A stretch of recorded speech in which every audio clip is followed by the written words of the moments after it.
Bismillahirrahmanirrahim. Alhamdulillahilladzi arsala rasulahu bil huda wa dinil haqq liyuzhirahu 'alad dini kullihi walau karihal musyrikun. Asyhadu an la ilaha illallah wahdahu la syarika lah wa asyhadu anna sayyidana Muhammadan abduhu wa rasuluh. Allahumma salli wa sallim ala hadzal nabiyil karim sayyidina wa habibina wa syafi'ina Muhammad sallallahu alaihi wasallam. Wa qala Allah subhanahu wa ta'ala fil Qur'anil karim ba'da a'udzu billahi minasy syaithanir rajim.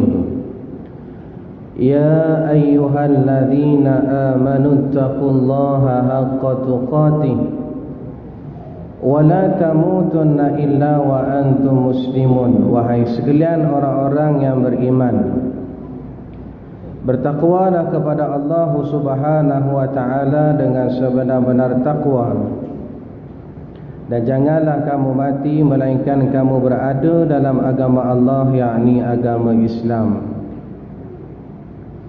Wa qala an-nabiy sallallahu alaihi wasallam fi hadisihi kama rawiya an Abi Barzah Nadlata bin Ubaid al-Aslami radhiyallahu anhu qala Rasulullah sallallahu alaihi wasallam la tazulu qadama 'abdin yawmal qiyamati hatta yus'al an 'umrihi fima afnahu wa an 'ilmihi fima 'amila fi wa an malihi min ayna iktasabahu wa fima anfaqahu wa an jismihi fima ablahu. Rawahu Tirmizi. Daripada Abu Barzah Nadlah bin Ubaid al-Aslami radhiyallahu anhu, beliau berkata, telah bersabda Rasulullah sallallahu alaihi wasallam, tidak akan berganjak kedua kaki seorang hamba di hadapan Allah pada hari kiamat nanti,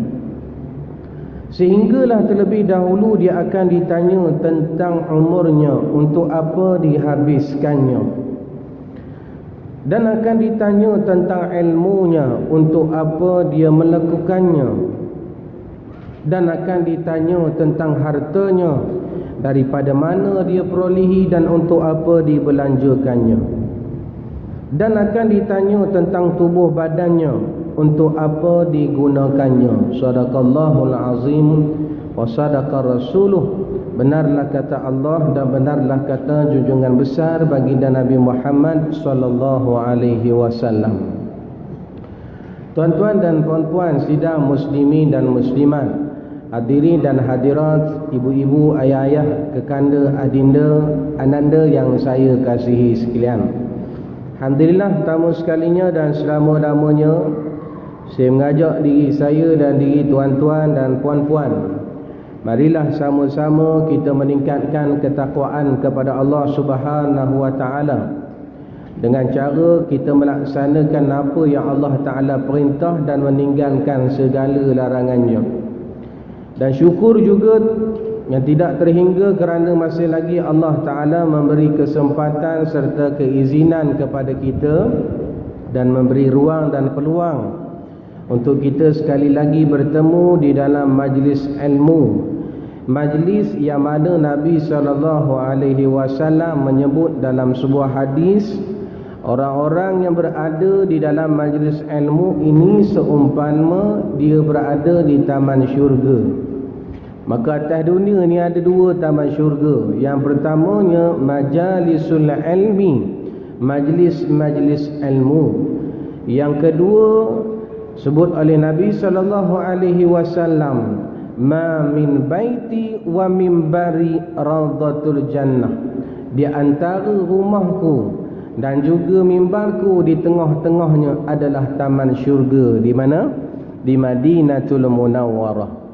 Dan lafaz syukur tuan-tuan, masih lagi Allah Ta'ala memilih kita di kalangan hamba Allah pada ketika ini Walaupun hari ini, malam ini tuan-tuan, kalau ikut kita fikir tuan-tuan tidur lagi sedap kan.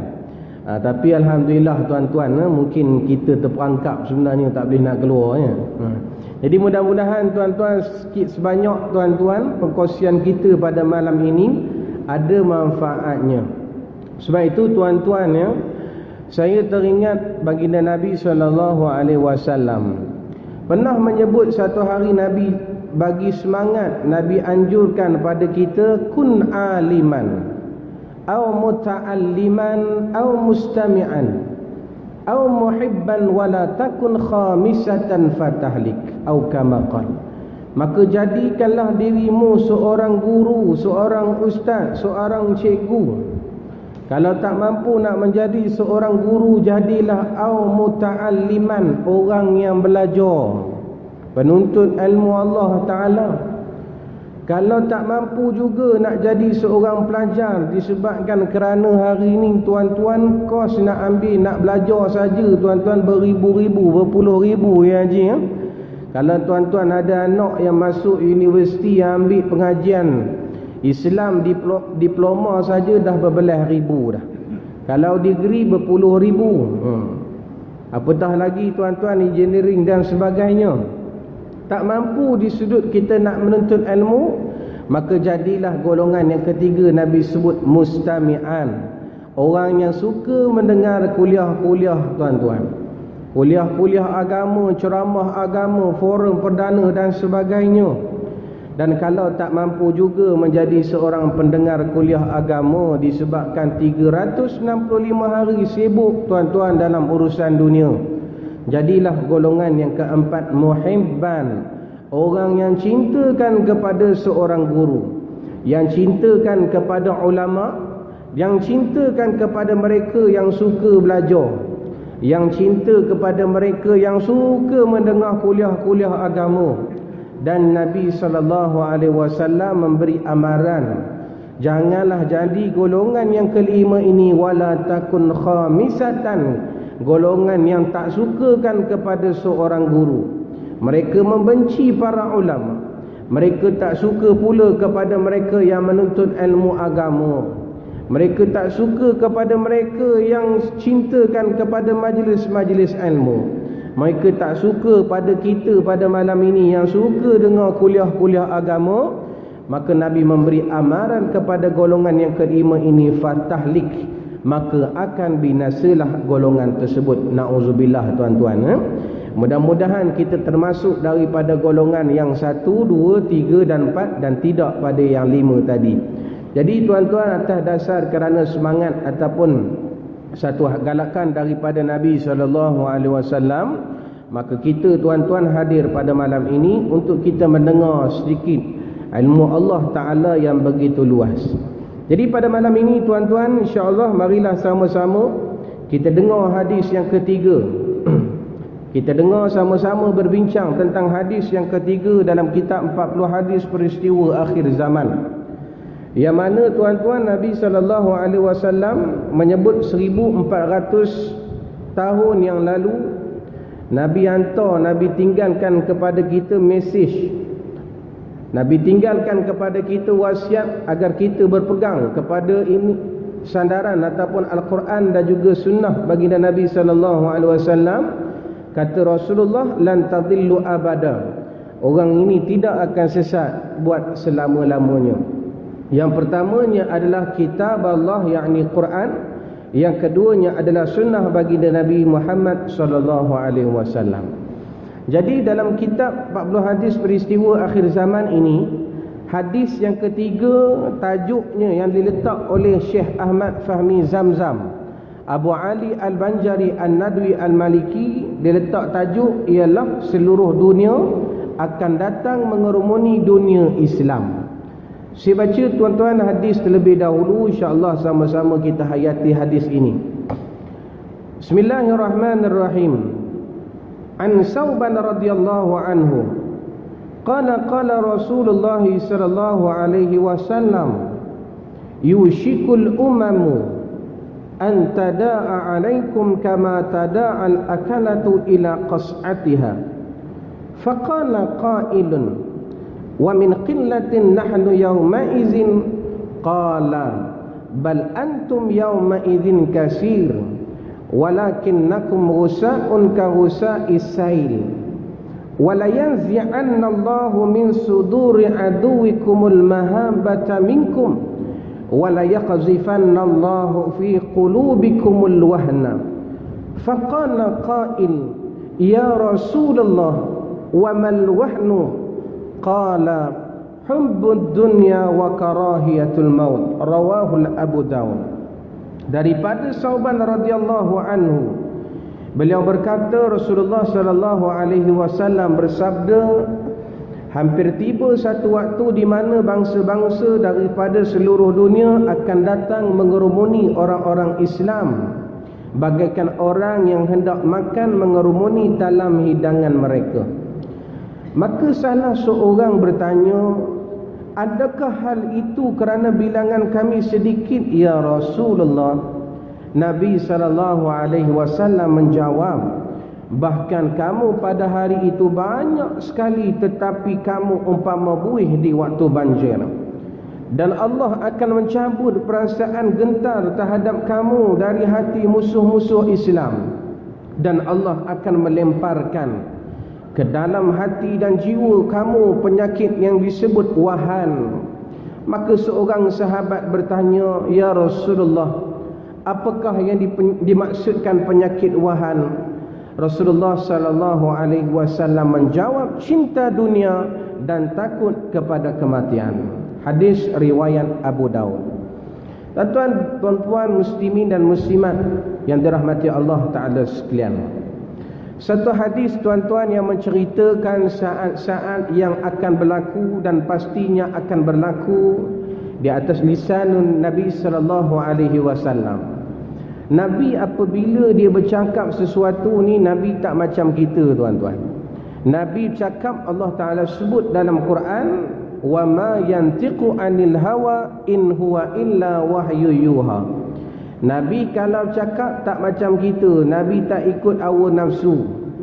Nabi kalau cakap tuan-tuan semuanya atas keizinan apa yang Allah Ta'ala ilhamkan kepada Rasulullah.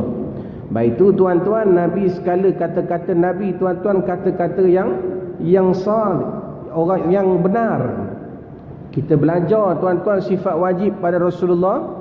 Ada 4 yang wajib kita ketahui. Yang pertama, as-sidqu. Nabi ini mestilah sifatnya benar. Kalau Nabi seorang yang pendusta, maka kita tidak panggil dia sebagai Nabi, tapi kita panggil, ada satu kampung tu tuan-tuan punya geram tuan-tuan bila saya cakap macam ni. Dia kata apa? Nabi kalau macam ni, kalau Nabi seorang pendusta, dia sebut apa? Dipanggil apa? Dia sebut babi tuan-tuan. Sebab itu hadirin dan hadirat yang dirahmati Allah Ta'ala sekalian, maka tuan-tuan Nabi sebut bagaimana suatu hari nanti, ketika mana umat akhir zaman ini, saat-saat sebelum kehancurannya bumi yang kita rasa Arabnya kekal, rupanya tuan-tuan sifatnya fana. Maka tuan-tuan Nabi cerita, sebelum berlakunya kiamat yang besar ini akan tiba terlebih dahulu beberapa tanda, dan antaranya yang disebut oleh Rasulullah, pada hari tersebut bangsa-bangsa yang ada di atas dunia ini akan mengerumuni orang-orang Islam bagaikan orang yang hendak makan mengerumuni dalam hidangan mereka. Berarti apa tuan-tuan? Kita umat Islam ini akan menjadi sasaran suatu ketika nanti. Pastinya tuan-tuan, 2 golongan yang Allah Subhanahu wa Ta'ala menyebut dalam Al-Quran, yang mana mereka ini tuan-tuan tidak pernah putus asa untuk menawan hati-hati umat Islam agar mengikut jejak langkah mereka. Kan Allah Ta'ala menyebut dalam suratul Baqarah ayat 120, apa dia? A'udzubillahi minasyaitanirrajim. Walan tarda 'ankal yahud walan nasara hatta tattabi'a millatahum. Orang-orang Yahudi, orang-orang Nasrani ini tidak akan berlapang dada terhadap kita orang Islam sehinggalah kita tidak mengikut jejak langkah mereka. Sebab itu hadirin dan hadirat, antara golongan yang sentiasa memburu kita umat Islam agar mengikut jejak langkah mereka. Inilah yang disebut Yahudi dan juga Nasrani. Maka tuan-tuan, kegairahan mereka ini disifatkan oleh Rasulullah sallallahu alaihi wasallam perumpamaan orang yang lapar hendak mengerumuni dalam hidangan mereka. Maka kalau tuan-tuan nak tengok golongan ataupun jamaah yang masih lagi praktikkan makan talam dalam talam ini, tuan-tuan tengok jamaah tabligh. Kalau jamaah tabligh tuan-tuan, kalau demo nak makan, dia akan makan dalam talam. Maknanya satu talam 3 orang. Jarang orang makan satu talam seorang, tuan-tuan. Walau lapar macam mana pun tuan-tuan mesti kena kongsi juga, tuan-tuan. Cuba kita buat program baru-baru musim cuti sekolah ni. Program untuk budak-budak sekolah, tuan-tuan. Kem smart solat ada di kalangan masjid-masjid, surau-surau dia buat program. Sampai waktu makan, dia praktikkan makan dalam talam anak-anak kita ni. Adalah 3, 4 orang, 5 orang masuk sekali makan satu talam. Sebab apa kita makan dalam talam ini, tuan-tuan? Antaranya nak menimbulkan sifat semangat ukhuwah fillah. Bayangkan tuan-tuan, satu talam ini dibubuhnya satu nasi sebesar bukit Uhud. Tuan-tuan, waktu tu pula tuan-tuan kita disiram pula atas nasi tadi, tuan-tuan, masak lemak cili padi. Tuan-tuan cerita pasal makan ni lapar pula, tuan-tuan. Tuan-tuan, waktu nak makan, tuan-tuan dipanggilnya ketua ataupun penghulu untuk baca doa. Baca doa. Bila dah udah baca doa, tuan-tuan, anak-anak kita ni sama-sama makan nasi dalam satu talam, tuan-tuan. Allahu Akbar. Sebab kalau tuan-tuan tengok, orang yang makan dalam satu talam ni jarang berlaku pembaziran. Berbanding kalau kita makan seorang-seorang. Kalau pergi kenuri daripada Rawang ni, tuan-tuan, jemputan sampai Slim River jauh, tuan-tuan. Sejam lebih perjalanan. Bayangkan kita jemput makan kenuri sepinggan seorang, tuan-tuan, pastinya apa jenis lauk yang ada dihidangkan di Slim River tu semua kita ambil. Tapi tuan-tuan kena ingat, belum tentu lagi kita dapat habiskan keseluruhan daripada lauk-lauk yang kita ambil tu. Sebab itu kalau makan dalam talam ni ada beberapa jenis golongan. Golongan yang memang jenis makan sikit macam saya, tuan-tuan. Contohlah ya. Ada setengah golongan ni, tuan-tuan, memang pantang. Bukan pantang sebab tak boleh makan, pantang jumpa. Asal nasi dia memang dialah orang tamu, tuan-tuan. Jadi kalau kita tak habis part kita, maka dialah tolong habiskan. Ni tuan-tuan nak ceritanya, orang yang lapar bila dia duduk dengan depan talam ini, tuan-tuan, betapa perasaan seronoknya. Dan dengan kelaparan itu, tuan-tuan, dia dapat rasa diri dia dipenuhi apa yang dia nak makan, tuan-tuan. Sebab itu Nabi SAW memperumpamaan begitu. Sasaran kita di tengah-tengah orang Islam ni, seluruh bangsa yang ada di atas dunia ni akan mengerumuni orang-orang Islam. Maka ketika itu, seorang sahabat dia bertanya pada Rasulullah, "Ya Rasulullah, adakah bilangan ataupun kuantiti orang Islam itu qillah, maknanya sedikit ya Rasulullah?" Nabi SAW menjawab, kita pada ketika dan zaman yang diperumpamakan oleh Rasulullah SAW itu begitu banyak kuantiti dia, tetapi Nabi SAW memberi perumpamaan yang begitu hebat sehingga menampar jiwa-jiwa orang-orang yang mukmin ini. Apa kata Rasulullah? Walaupun kuantiti orang Islam itu ramai, tetapi mereka ini tidak mempraktikkan seperti mana apa yang diperjuangkan oleh Rasulullah SAW. Kuantiti orang yang mengaku mereka ini Islam, nak di IC mereka itu mesti ada ditulisnya agama Islam, tapi dari sudut pengamalannya tidak seperti mana orang Islam. Nabi memberi perumpamaan kamu seolah-olah buih di waktu banjir. Na'udzubillah. Hari ini, tuan-tuan, di Kelantan, Terengganu, kalau tuan-tuan tengok musim banjir, tuan-tuan. Baru ni ada kejap lagi tadi, tuan-tuan, dihantarnya gambar-gambar melalui WhatsApp, Instagram dan Facebook. Maka ramai di kalangan kita, tuan-tuan, yang di sana di Kelantan, Terengganu, tuan-tuan, habis rumah ni, tuan-tuan, musim banjir. Dan kalau tuan-tuan pergi di musim banjir ini, di permukaan dia banyak buih-buih, tuan-tuan. Nabi bagi perumpamaan seolah-olah kamu orang Islam walaupun kuantitinya ramai, perumpamaannya seperti buih, yang mana walaupun dengan buih yang banyak waktu musim banjir itu tak dapat nak menghalang arus derasnya banjir tersebut daripada memusnahkan rumah-rumah kita, tuan-tuan. Baik itu tuan-tuan, jangan kita jadi macam buih tadi. Sebab itu di saat akhir nanti tuan-tuan, saya akan tinggalkan 4 persoalan yang perlu kita jawab, dan kalau boleh kita tak nak berlaku pada keluarga kita. Dan Nabi SAW tuan-tuan menyambung lagi. Udahlah Nabi bagi tuan-tuan satu ibarat yang memberi penamparan jiwa-jiwa orang yang beriman.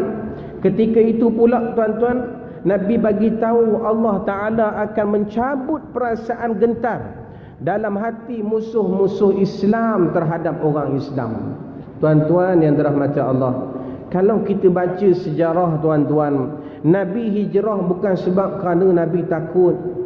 Nabi hijrah bukan sebab kerana Nabi seorang yang pengecut. Tapi Nabi SAW hijrah disebabkan yang pertamanya atas perintah daripada Rasul Allah Subhanahu wa Ta'ala. Sebab itu tuan-tuan, macam mana orientalis barat ini menggambarkan Nabi hijrah tu sebab kerana Nabi takut, tu yang Nabi lari di kota Madinah. Tapi sebenarnya tidak tuan-tuan. Nabi hijrah kalau boleh Nabi nak dakwah lagi di kota Mekah, tapi Allah Ta'ala perintah Nabi hijrah disebabkan kerana apa? Waktu tu kita baca sejarah bagaimana tuan-tuan pemboikotan. Ayat bahasa Melayu tuan-tuan, ada ke pemboikotan ni? Ada? Jangan buatlah bahasa Melayu kantoi tuan-tuan, ulang Julai tuan-tuan. Ni tuan-tuan, waktu tu Nabi duduk di kota Mekah, Nabi dakwah 13 tahun. Orang tak suka pada Rasulullah. Orang tak suka pada ajaran yang dibawa, diperjuangkan oleh Rasulullah sallallahu alaihi wasallam. Maka dia boikot Nabi sehingga kita baca sejarah ada di kalangan sahabat-sahabat ini tuan-tuan dibunuh. Dibunuh bukan seorang saja, satu ahli keluarga. Kalau mereka ini tak keluar daripada agama Allah Subhanahu wa Ta'ala, maka kami akan bunuh satu keluarga ni. Tengok tuan-tuan, bagaimana yang diuji oleh sahabat Rasulullah Sayyidina Bilal bin Rabah. Bilal bin Rabah ni antara sahabat yang begitu kuat ujian dia. Tuan-tuan cuba bayangkan waktu dia duduk di Mekah. Ketika mana tuan-tuan Nabi declare tuan-tuan istiharkan dirinya adalah Rasulullah. Bilal bin Rabah ni tuan-tuan, dia masuk Islam dalam hal keadaan tidak dia bagi tahu kepada tuan dia. Sebab waktu tu tuan-tuan Bilal masih lagi di bawah jagaan ataupun sebagai seorang hamba kepada seorang pembesar Quraisy. Namanya apa? Umayyah bin Khalaf. Jadi tuan-tuan, Umayyah bin Khalaf ini antara salah seorang pembesar Quraisy. Dia nak pergi tuan-tuan bertemu dengan Muhammad, nak suruh Muhammad memberhentikan dakwah dia. Sebab dah bising, dah kecoh satu Mekah tuan-tuan. Habis WhatsApp mana-mana cerita pasal Muhammad. Contohlah ya, tadi ingat zaman dulu dah ada WhatsApp, Ustaz ni bid'ah ni. mudah bagi faham tuan-tuan. Tuan-tuan dah habis semua cerita tentang keterlibatan Muhammad ini dapat mempengaruhi baik dari sudut sikap dia, baik dari sudut akhlak dia, baik dari sudut pertuturan dia.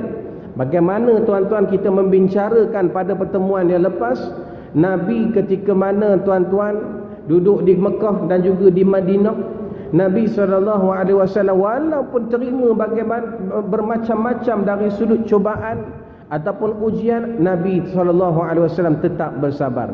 Bagaimana tuan-tuan yang dirahmati Allah Ta'ala sekalian, ketika mana satu hari tuan-tuan Nabi SAW tiba di kota Madinah, Nabi duduk di kota Madinah. Nabi tuan-tuan dia suka lalu satu lorong ni. Jadi bila dia lalu dekat lorong tersebut tuan-tuan, Nabi dah tahu hari pertama tu tuan-tuan ada seorang opah daripada bangsa Yahudi ni, dia suka ludah Nabi SAW. Ludah, pui. Maka hari kedua tuan-tuan Nabi lalu lagi lorong yang sama tuan-tuan, maka Nabi dapat lagi ludah yang sama. Nabi bukan tak tahu tuan-tuan, Nabi tahu bila lalu lorong tersebut, maka mesti confirm Nabi dapat ludah tersebut. Dan Nabi dengar gelakan ataupun ketawa daripada seorang makcik daripada bangsa Yahudi. Nabi lalu tuan-tuan seminggu, confirm Nabi kena tuan-tuan.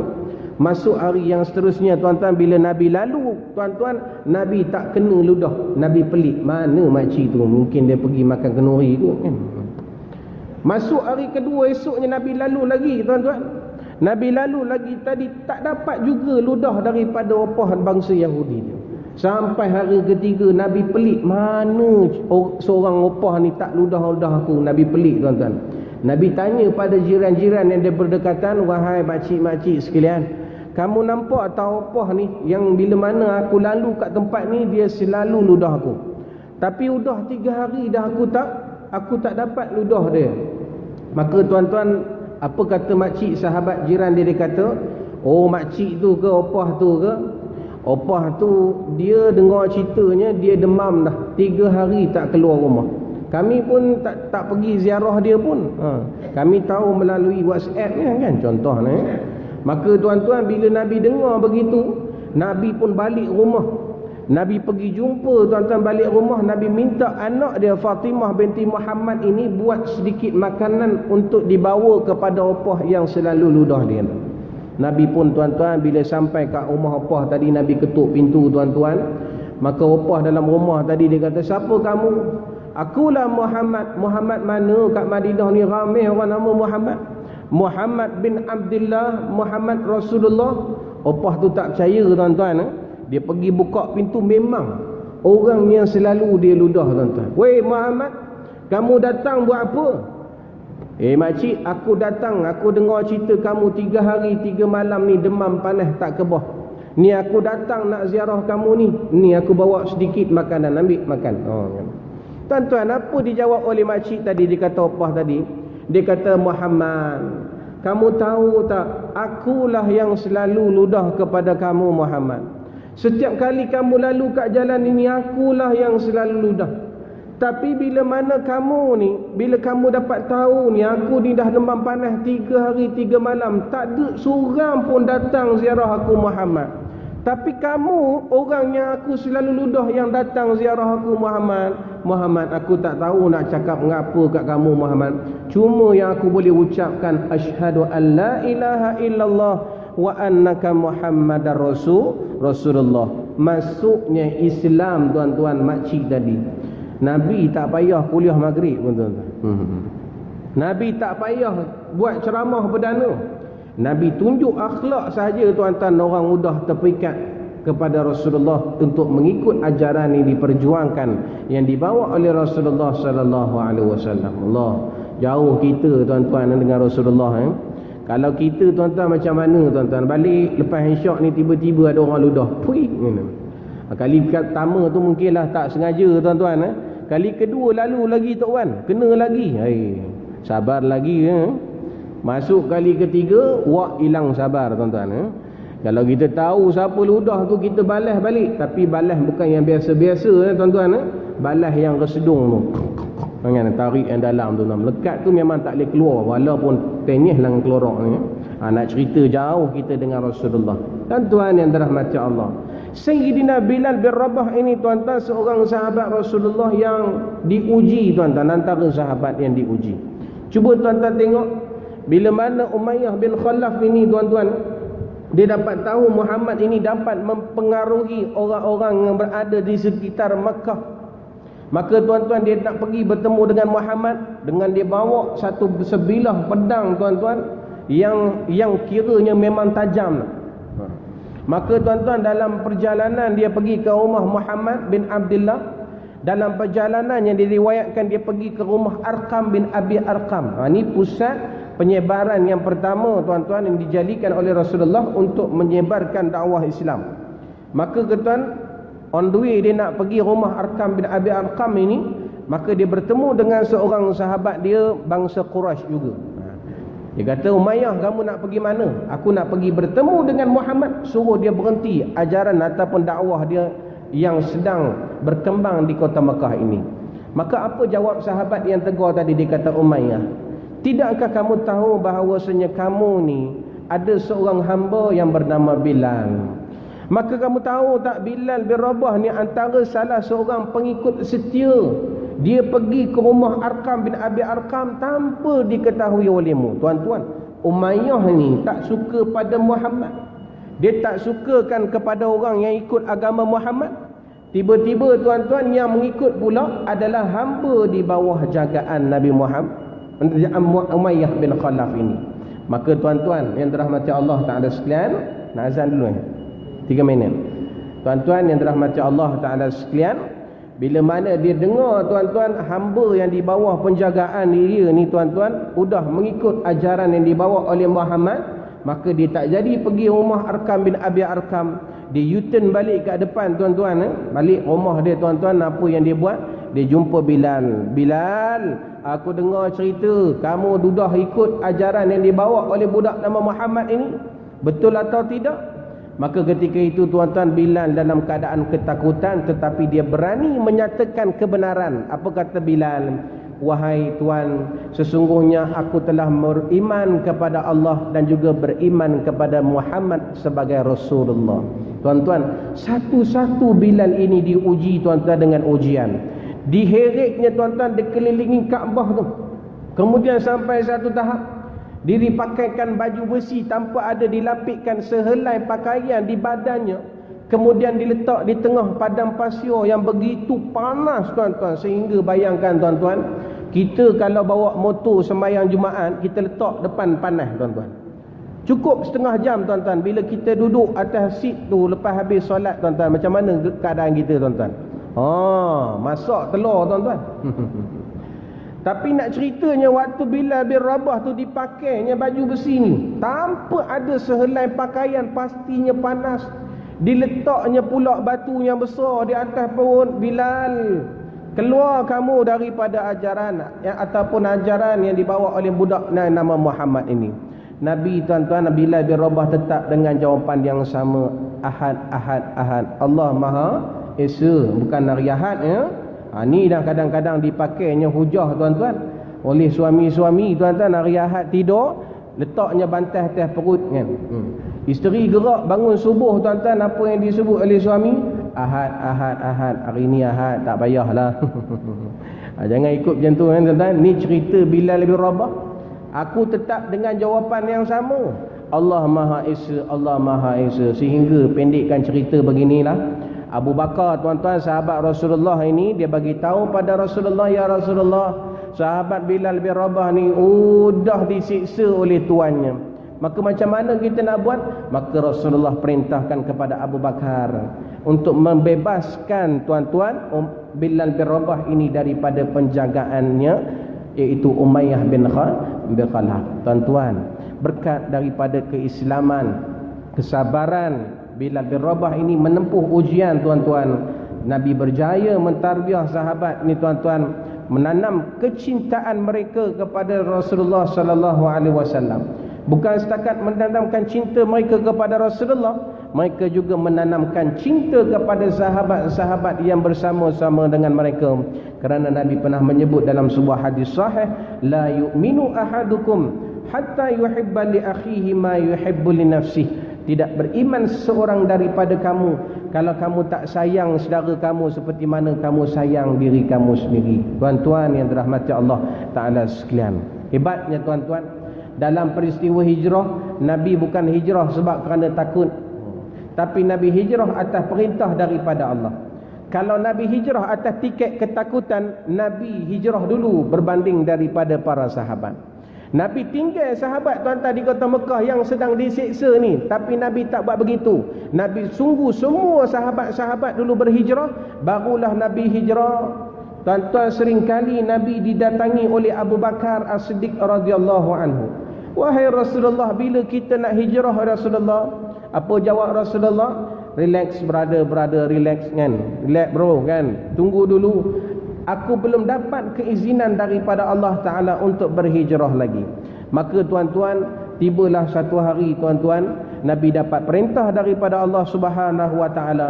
Nabi datang rumah Abu Bakar tuan-tuan. Maka ketika itulah Nabi SAW memberitahu kepada Abu Bakar, ya Aba Bakrin, laqad uzinallahu li bil hijrah.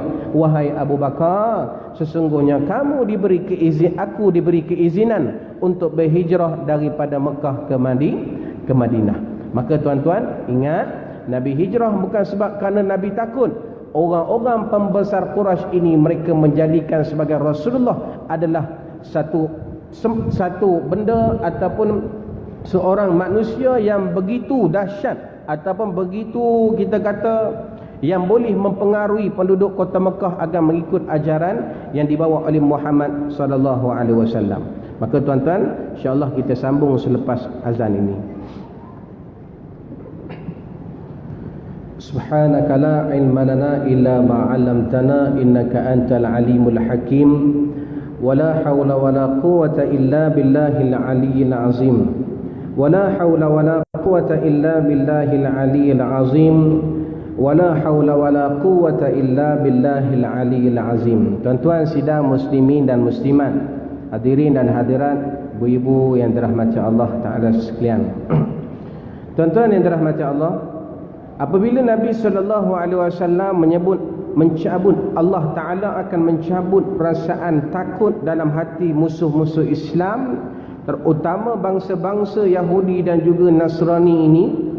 Yang paling malangnya tuan-tuan, Allah Ta'ala akan mencabut satu penyakit yang disebut dengan Al-Wahnu. Al-Wahnu, bukan Ar-Rahnu. Ar-Rahnu pajak gadai, tu pun penyakit juga. Allah Ta'ala akan mencampakkan satu penyakit spiritual dalaman yang berlaku terhadap jiwa-jiwa orang-orang Islam. Sahabat dia tuan-tuan ditanya pada Rasulullah, "Ya Rasulullah, apakah yang dimaksudkan penyakit wahnu itu?" Maka Nabi sebut ada dua jenis penyakit wahan ini. Yang pertamanya disebut hubbud dunya, mereka ini cinta pada dunia, wa karahiyatul maut, mereka ini takut kepada kematian. Berarti apa? Mereka ini tidak membuat persiapan nak bertemu dengan Allah Subhanahu wa taala. Tuan-tuan yang dirahmati Allah Taala sekalian, bayangkan tuan-tuan, inilah penyakit yang menimpa umat hari ini. Dan kalau tengok tuan-tuan, jangan tengok pada diri orang, tengok pada diri kita. Kalau kita ada penyakit yang sebegini tuan-tuan, maka kalau boleh tuan-tuan, pastikan diri kita terhindar daripada penyakit wahan ini. Orang yang cinta pada dunia ini tuan-tuan, bayangkan dalam hal keadaan mereka diberi kesempatan hidup 60-70 tahun ini, mereka tidaklah menanam keazaman, mereka tidaklah tuan-tuan bercita-cita untuk cintakan satu dar, satu tempat yang lebih sifatnya kekal. Dan kita duduk di atas dunia ini, sifat dia bukan kekal, tetapi sifatnya adalah fana, sementara.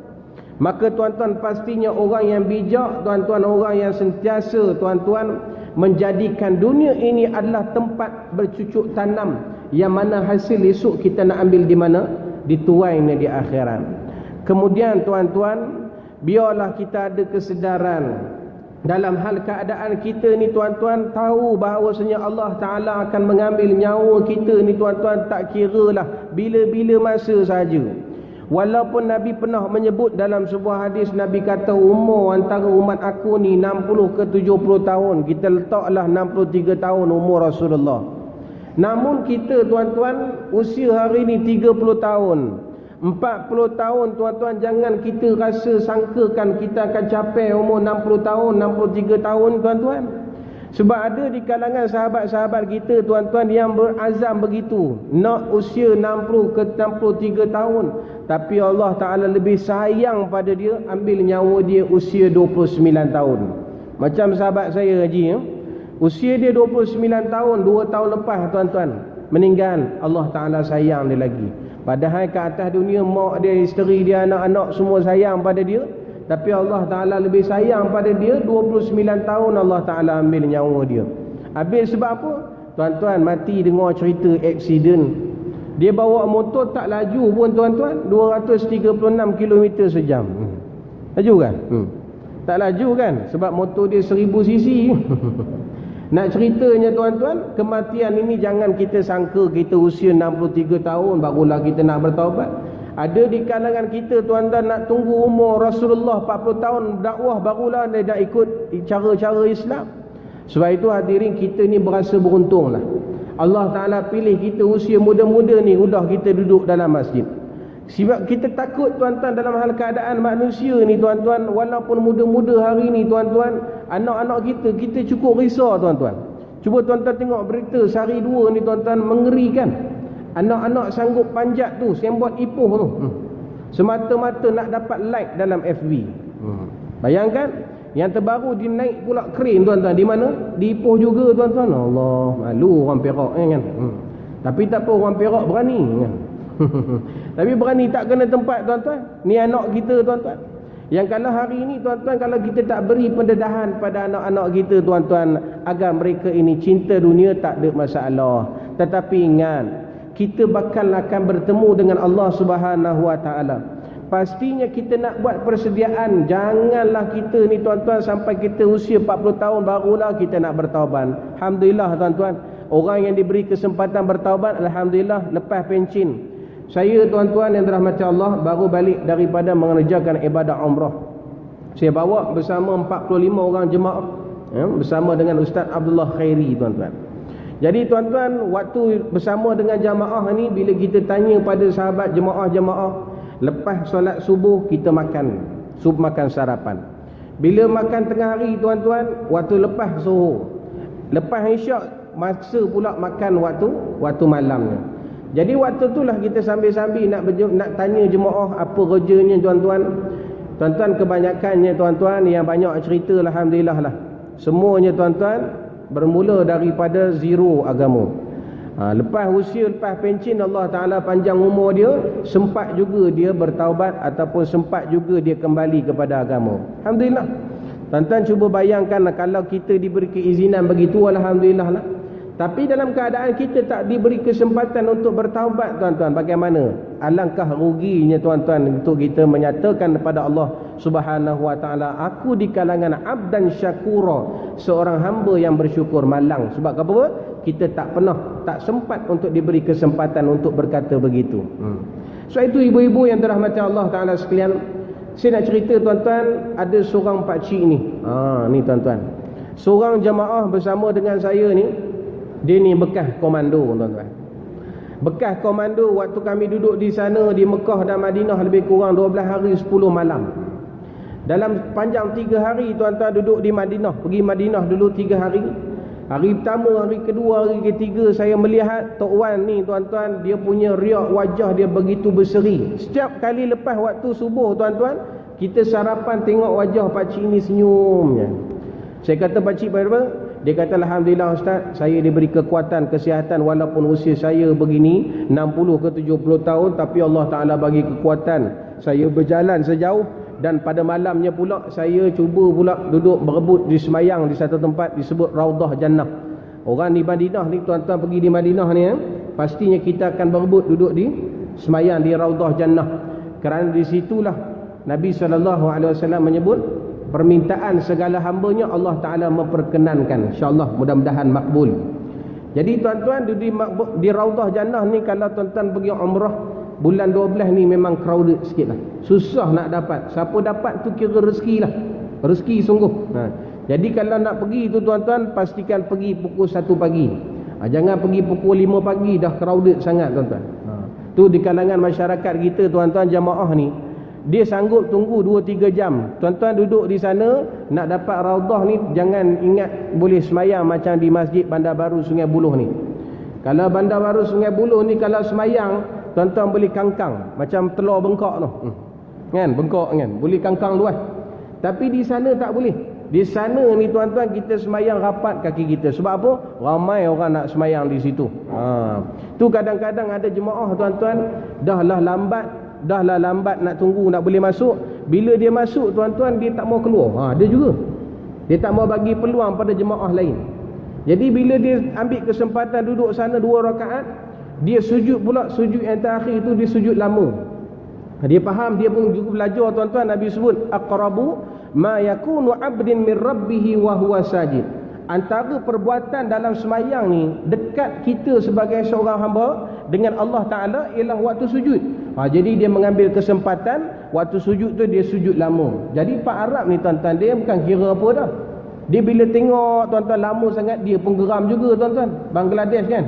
Jadi tuan-tuan, dia duduk, dia langkah duduk atas kita semayang. Dia duduk tuan-tuan, kita duduk bawah dia. Kita minta doa tuan-tuan, pejam mata, buka-buka gelap tuan-tuan. Blackout ke Madinah ni kan. Bila kita bangun tahiyat, rupanya duduk dalam jubah orang Arab tu tuan-tuan. Duduk tergantung bawah telur dah ni. Ni masyarakat kita tuan-tuan, yang perlu kita, kalau boleh janganlah lama-lama sangat. Sahabat kita pun nak semayang juga. Baik itu tuan-tuan, ada pakcik ni nak jadikan cerita tuan-tuan, setiap hari tu alhamdulillah rezeki dia dapat semayang kat Raudhah Jannah walaupun lambat macam mana. Pergi tuan-tuan sampai salam pada Rasulullah tiap-tiap hari. Ya Allah, seronok saya tengok. Waktu duha tuan-tuan sanggup jalan daripada hotel pergi semayang di Masjid Nabawi. Kemudian waktu setiap wali 5 waktu sehari semalam tu tuan-tuan, alhamdulillah Allah Ta'ala bagi kekuatan pada dia pergi mana? Pergi Masjid Nabawi. Tak pernah miss. Jadi saya tahu macam mana tuan-tuan, sebab saya tanya jamaah-jamaah waktu makan tu. Saya tanya macam mana, okey ke sihat? Dia bagi tahu sekian. Jadi tuan-tuan, bila nak jadikan cerita, waktu hari bertolak daripada Madinah nak pergi ke Mekah tu tuan-tuan, ada seorang jemaah tuan-tuan, dia bagi tahu saya. Waktu tu saya duduk dekat lobi nak buat persiapan beg-beg nak angkat ke dalam bas tuan-tuan. Waktu tu tuan-tuan bagi tahu kepada, ada seorang jemaah dia bagi tahu pada saya, dia kata ada seorang pakcik ni dah nak collect. Maknanya dah tak larat lah. Jadi saya kata pakcik yang mana? Dia kata pakcik ada seorang tu lah yang bersama dengan menantu dia, anak dia dengan isteri dia, dan datang 4 orang. Jadi saya pergi tengok, memang dah tak larat dah Imam. Dia dah tercungak-cungak dah, macam lelah tu, macam penat lah tuan-tuan. Jadi waktu tu saya pun tanya pakcik boleh ke? Dia kata dia angguk, cuma dia angguk rupanya tuan-tuan dia dah tak makan sehari setengah dah. Dia maknanya dia minum air dengan kurma saja. Jadi tak ada tenaga tuan-tuan. Lepas tu tuan-tuan kalau lagi sana jagalah kesihatan. Minum cukup, makan cukup. Jangan sampai terlupa nak makan tuan-tuan. Bila tak makan, kita nak guna tenaga kita ni. Jadi tuan-tuan yang dirahmati Allah Ta'ala sekalian, bila dalam keadaan begitu, saya pun tak tahu nak buat macam mana, kan? Saya pun telefon Ustaz Lah Khairin. Macam salah, macam mana ni Ustaz? Ada seorang ni pakcik dah nak collect, dah tak larat ni. Lah, ini salah. Lah, kita dah nak tolak ni kan? Cuba tanya Ustaz Darus. Ustaz Darus ni memang petugas di Madinah. Jadi tanya Ustaz tu nak buat macam mana? Kita terpaksa tinggal pakcik ni tinggal di hospital Madinah lah. Tapi kena ada wakil seorang, menantu dia. Jadi tuan-tuan bila cakap macam tu, pakcik ni semangat. Dia kuatkan semangat dia. Dan isteri dia, anak dia, menantu dia pujuk dia tuan-tuan, supaya dia datang juga tuan-tuan, ataupun pergi ke Mekah tu. Maka tuan-tuan, saya tengok alhamdulillah pakcik ni tuan-tuan, dia semangat. Waktu bermiqat di Bir Ali tu, saya tengok dia. Sebab apa? Tadi dia nak collect dah, saya risau takut dia jatuh dekat Bir Ali ataupun di Zulhulaifah tu. Jadi tuan-tuan, saya tengok setiap kali bila duduk dalam bas ni, bila tazkirah tuan-tuan, mutawif ni, kalau mutawif ni penat kerja dia, nak tazkirah 3 jam dalam bas tuan-tuan. Orang lain rupanya tidur belaka lah. Aku seorang cakap seorang-seorang, macam radio dah tuan-tuan. Jadi tak apalah tugas kita tuan-tuan, 3 jam kita cakap. Kemudian bila berhenti tempat makan, saya pun tengok pakcik tu macam mana. Alhamdulillah dia sihat tuan-tuan. Bila sampai lebih kurang pukul 8, pukul 9 kami nak bertolak buat umrah yang pertama, waktu di kawasan lobi tu, kita tanya siapa-siapa Tok Wan, siapa-siapa makcik yang tak larat, kita panggil seorang, dia tolak wheelchair, upah kat dia 250 ke 300. Tuan-tuan, saya target pakcik tadi lah yang nak collect tadi. Saya kata, Tok Wan macam mana? Tok Wan nak pakai wheelchair tak? Kalau nak pakai wheelchair, kita ambil satu wheelchair. Dia tak nak, dia nak jalan sendiri tuan-tuan. Saya kagum tuan-tuan dengan Tok Wan ni. Bila dah habis tuan-tuan, bila kami pergi Masjidil Haram, solat di sana, solat Isyak, kemudian kami nak bertolak tuan-tuan melaksanakan ibadah umrah yang pertama, saya tengok pakcik ni bukan main semangat tuan-tuan. Dia tawaf laju ni, ya Allah, semangat dia. Yang tadi macam dah tak larat ni tuan-tuan. Bila sa'i tuan-tuan, dia habis dulu, saya habis kemudian. Dahsyat tuan-tuan. Saya memang kena habis kemudian lah, sebab nak tunggu jemaah habis dulu baru saya boleh habis. Ustaz Lah depan, saya belakang sekali. Jadi tuan-tuan, habis umrah yang pertama, selesai. Semua dapat buat yang terbaik tuan-tuan. Maka bila habis tu tuan-tuan, esoknya pagi subuh, saya tanya dia punya menantu, dia kata pakcik ni, Tok Wan dia dah tak larat. Hari kedua tak keluar, hari ketiga tak keluar, hari keempat tak keluar, sampai dah hari nak balik tuan-tuan, tak keluar-keluar. Rupanya dia dah penat dah tuan-tuan, dia tak larat. Waktu itulah tuan-tuan, pakcik ni dia rasa serba salah, apa yang Allah Ta'ala nak uji aku sampai begini. Kenapa aku tak boleh nak buat amal ibadat begini tuan-tuan. Jadi tuan-tuan, waktu tawaf wida, pendekkan ceritalah, waktu tawaf wida ni, saya datang pagi sebelum nak balik tu tuan-tuan, saya cerita waktu bila kita nak tawaf wida. Kita nak tawaf ni jangan lama-lama sangat, jangan ambil waktu lepas semayang, waktu tu lepas habis semayang asar nak tawaf baru 7 kali, memang crowded sangat lah, memang susah lah kita nak habis. Jadi kita buat begini. Pakcik tu tuan-tuan, Tok Wan tu, dia dah macam tak larat dah. Tapi bila saya tanya, Tok Wan nak pergi juga ke tawaf wida? Kalau tak larat tak apalah, tak payahlah. Dia kata dia nak pergi juga. Dia angguk macam tu. Tapi dia tak cakap dah. Dia tak mau tengok. Dia tak tengok muka saya. Tapi tak tahu dah sebab apa, menyampah ke apa, tak tahulah. Wallahualam lah. Tapi nak jadikan cerita tuan-tuan, lepas Zuhur tu dia tawaf. Dia tawaf sama dengan anak, nantu dan isteri dia. Tapi tawaf tak berjalan lah. Dia duduk naik, siapa yang tak larat nak pergi melaksanakan ibadah umrah, mudah lah sekarang ni. Naik di tingkat atas, sekali tu ada satu motor. Sewa motor tu 50 rial. 50 rial untuk satu motor, satu seat. Kalau yang nak ada 2 seat, dia kira 100 rial. Jadi tuan-tuan tawaf 7 kali di sana naik motor, kemudian sa'i 7 kali, Safa Marwah 7 kali, insya-Allah makbul lah. Mabrurah. Jadi tuan-tuan, motor di sana jangan bayangkan motor EFI kita. Motor di sana dia tuan-tuan laju macam mana pun 14 km sejam saja. Dia tak boleh laju-laju macam kita nah. Jangan dia buat racing sana. Tuan-tuan, pakcik ni tuan-tuan, bila dia pusing tawaf kali kelima tawaf tuan-tuan, waktu tu masuk asar tuan-tuan, solat asar, bilal azan tuan-tuan. Waktu tu lah tuan-tuan, mereka buat keputusan kita semayang dulu, insya-Allah lepas asar ni kita sambung lagi 2 tawaf wida. Tuan-tuan, sambil-sambil dia orang dah buat persediaan untuk nak semayang asar. Jadi tuan-tuan, opah tadi dia tengok suami dia dalam keadaan sudah tertunduk. Maknanya dia tak panggung dah. Jadi dia minta menantu dia cuba tengok apa ayah tu, kenapa ngayah tu. Rupanya tuan-tuan, pakcik ni tuan-tuan, dia punya badan start daripada bawah dengan tangan udah sejuk tuan-tuan. Allahu Akbar. Bayangkan tuan-tuan, mati dia bagaimana? Sedang melaksanakan amal ibadah kepada Allah. Mati dalam keadaan husnul khatimah, mudah-mudahan, amin ya rabbal alamin. Sebab itu kita mohon pada Allah Ta'ala tuan-tuan, agar Allah Ta'ala mengakhiri kehidupan manusia kita lah tuan-tuan dalam keadaan mati yang baik. Saya tanya pada menantu dia, menantu dia doktor pokok ni. Tuan-tuan, saya tanya doktor, apakah amalan yang dibuat oleh pakcik ni waktu dia hidup? Antaranya tuan-tuan, dia kata pakcik ni adalah salah seorang yang suka datang ke rumah Allah. Dia ni kaki surau tuan-tuan. Allahu Akbar. Walaupun tuan-tuan hari ni tuan-tuan kita baru nak kenal agama, kita doa pada Allah Ta'ala, biarlah Allah Ta'ala kekalkan, istiqamahkan kita di dalam beragama. Sebab itu kita baca tuan-tuan, setiap kali doa kita, daripada kita tadah tangan tu, Tok Imam dia akan baca, Rabbana la tuzigh qulubana ba'da iz hadaitana wa hab lana min ladunka rahmah innaka antal wahhab. Kita minta pada Allah agar Allah Ta'ala tetapkan keimanan kita. Kalau hari ni sudah kita duduk melekat dalam rumah Allah, jangan bila kita dah usia lebih kurang tua lagi menggatai tuan-tuan. Menggatai mana? Kedai karaoke kat kedai janda tu. Ni ujian buat kita tuan-tuan. Tak payahlah tunjuk orang, tengok diri kita lah tuan-tuan. Mudah-mudahan tuan-tuan, yang kita ni baru dapat hidayah oleh Allah Subhanahu Wa Ta'ala, kekallah istiqamah kita.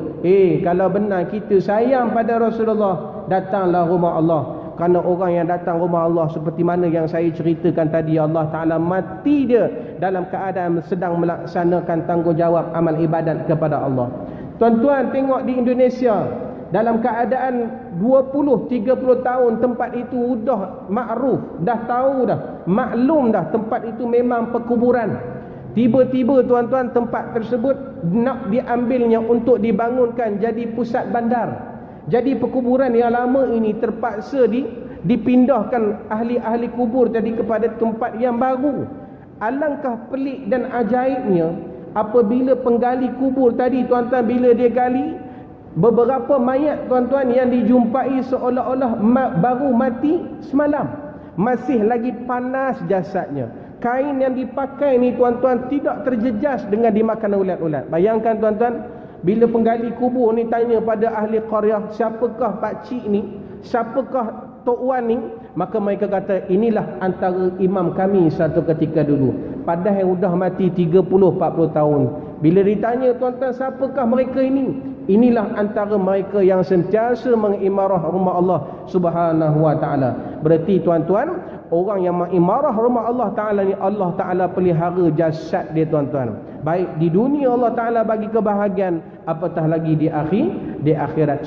Seperti mana yang kita doakan, Rabbana atina fid dunya hasanah wa fil akhirati hasanah wa qina azabannar. Ya Allah, kami nak berjaya bukan setakat dunia, tapi kami nak juga berjaya yang disebut dengan darul akhirah, negeri yang kekal abadi, iaitu akhirat. Tuan-tuan, mudah-mudahan kita tidak ada sifat ataupun penyakit yang disebut spiritual ini, penyakit yang disebut cinta dunia sampai lupa kepada akhirat. Wa karahiyatul maut, dan takut kepada kematian ini ialah kita dengan kata tak buat persiapan nak bertemu dengan Allah. Untuk kesimpulannya, tuan-tuan, saya timbulkan 4 persoalan yang sama-sama kita cuba jawab, tuan-tuan. Yang pertama sekali dalam hadis ini, tuan-tuan, persoalannya, adakah pada ketika ini bangsa-bangsa dari seluruh dunia ini menjadikan Islam sebagai sasaran? Itu yang pertama. Adakah sudah berlaku ataupun tidak? Yang pertama. Yang keduanya, adakah tuan-tuan kita ini ataupun orang Islam yang disebut oleh Rasulullah sallallahu alaihi wasallam ini, seumpama hari ini seumpama buih di waktu banjir, Islamnya hanya pada maikat, Islamnya hanya dilabelkan kepada agama, pada dirinya semata-mata, tidak pada pengamalan syariat. Itu yang kedua. Yang ketiganya, tuan-tuan, adakah Allah Ta'ala sudah mencabut perasaan takut di dalam hati musuh-musuh Islam? Adakah tidak, tuan-tuan? Adakah hari ini musuh-musuh Islam ini dicabut perasaan takut dalam hati-hati mereka? Sudah ataupun tidak? Yang terakhir sekali, tuan-tuan, adakah dalam diri kita, dalam diri masyarakat kita, ada penyakit yang disebut dengan al-wahnu itu? Apa penyakit wahnu itu? Penyakit yang cinta dunia dan takut kepada kematian. 4 persoalan, tuan-tuan, yang perlu kita jawab dan kita buat perubahan. Dan kalau boleh, tuan-tuan, kita bukan setakat nak menjadi seorang hamba yang soleh dan seorang hamba yang salihah, tetapi kita nak jadi golongan yang kedua. Golongan yang macam mana? Golongan yang muslih dan juga golongan yang muslihah. Maknanya orang yang buat penambah baikan kepada masyarakat. Baik, itu Nabi cabar kita. Nabi sebut khairun nas, sebaik-baik kamu, anfa'uhum linnas, ada manfaat dia pada manusia yang lain. Tuan-tuan yang dirahmati Allah Ta'ala sekalian, sekiranya, tuan-tuan, hadis ini memberi keinsafan, sentapan jiwa rohani. Adakah kita nak menjadi seumpama buih yang mana tidak ada manfaatnya, tidak dapat, tuan-tuan, menghalang arus deras banjir tersebut, menghalang daripada memusnahkan rumah sahabat-sahabat kita? Jadilah, tuan-tuan, orang yang ada manfaatnya, yang ada penilaiannya, ada usaha untuk meningkatkan kualiti kita sebagai seorang manusia di sisi Allah, pastinya di kalangan manusia yang bertakwa. Amin, amin ya rabbal alamin. Jadi saya sudahi dengan, tuan-tuan, untuk akhirnya, yang baik daripada Allah Subhanahu wa ta'ala, yang lemah daripada kelemahan diri Adam sendiri. Yang qulu qawli hadza wa astaghfirullahal azim li wa lakum wa lisairil muslimina wal muslimat wal mu'minina wal mu'minat fastaghfiruh innahu